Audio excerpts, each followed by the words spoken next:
नाथ का इतिहास क्या है? कुछ लोग कहते हैं कि यहाँ पर बेलखरी क्षत्रिय आए थे। सच्चाई क्या है, वास्तविकता क्या है और कितना महत्वपूर्ण स्थान है? पौराणिकता में यहाँ का इतिहास बिल्वेश्वर नाथ महादेव के नाम से पुराण में प्रमाण है इसका। तो सतयुग में जो भी रहा, त्रेता में श्रृंगबेरपुर के निषाद राजगुह को यहीं से प्रार्थना पे भगवान प्रसन्न होकर आशीर्वाद दिए हैं।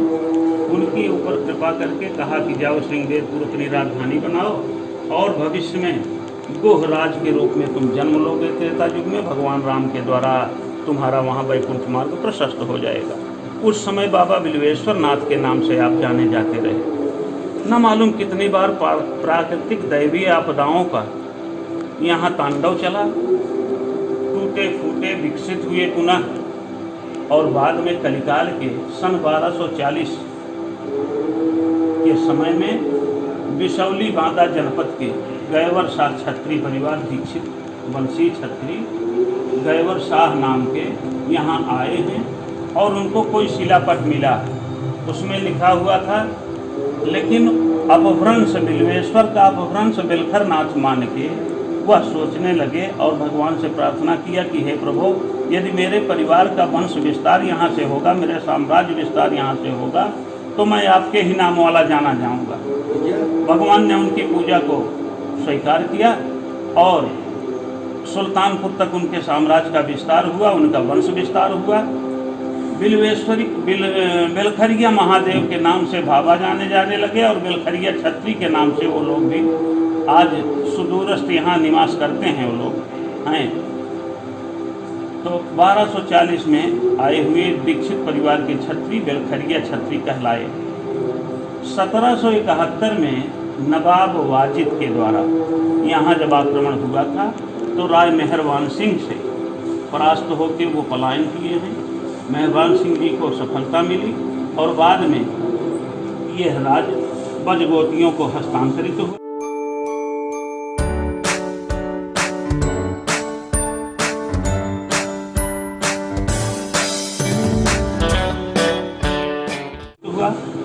वही कालांतर में दिलीपपुर महाराज के राजा के द्वारा प्रतिष्ठित हुए और हमारे पूर्वजों को यहाँ बसाया गया। 30 बीघा 10 बिस्सा जमीन देकर कि प्रभु मेरा यह शिवालय बाबा जी का बनवाना आपका उत्तरदायित्व है, आपका गुजर बसर राजघराने से होगा। हम 10, 12, 15 घर ओझा लोग हैं यहाँ। उन्हीं की साधना से तीसरी पीढ़ी में जन्म लेने वाले ब्रह्मचारी जी के आराधना से प्रसन्न होकर के बाबा ने आशीर्वाद दिया। हठ योग पर यह शिवालय तैयार हुआ, बाबा भूतनाथ वाला।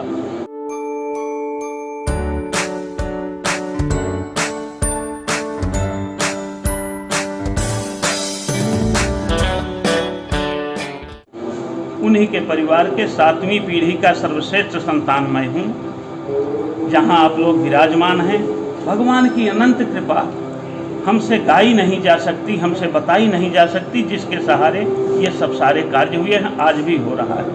उसी का कृपा पात्र होके हम संसारी जन सुख सौभाग्य वाले होते हैं। सई नदी की भी कुछ यहाँ पर विशेष उल्लेख किया गया है जी। कई भी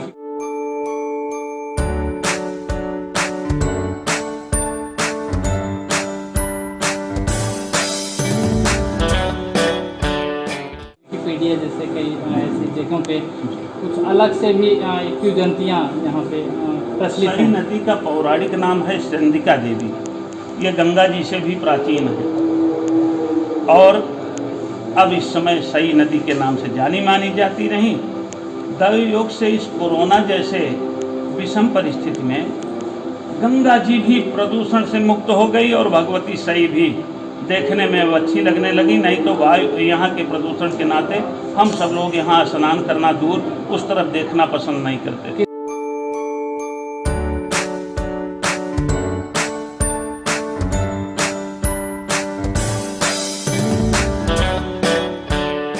कितने जिलों के लोग यहाँ पे दर्शन करने के लिए आते हैं और क्या मान्यताएं, किस टाइप मान्यताएं पूरी होती हैं यहाँ पे? यहाँ बाबा के यहाँ की जो मान्यता है, पौराणिकता में सर्व सुख प्रदाता कहे गए। काशी से चलकर अयोध्या लोग बाग दर्शन करने जाते थे तो यहाँ हाल्टिंग किया करते थे, वो रहा करते थे। और यहाँ की सुंदरता नौका विहार से चारों तरफ दूरबीन के माध्यम से निहारते, या उस समय की जो भी यंत्र प्रणाली थी पूर्वजों के द्वारा हमने इसका श्रवण पान किया है। यहाँ निवास करते थे और पर्यटक जैसे वातावरण में जैसे आज दिखाई देता है उस हिसाब से रहते थे। बाद में अयोध्या जाते थे अथवा अवध से वापस आते हुए यहाँ बीच में विश्राम करके काशी जाते थे।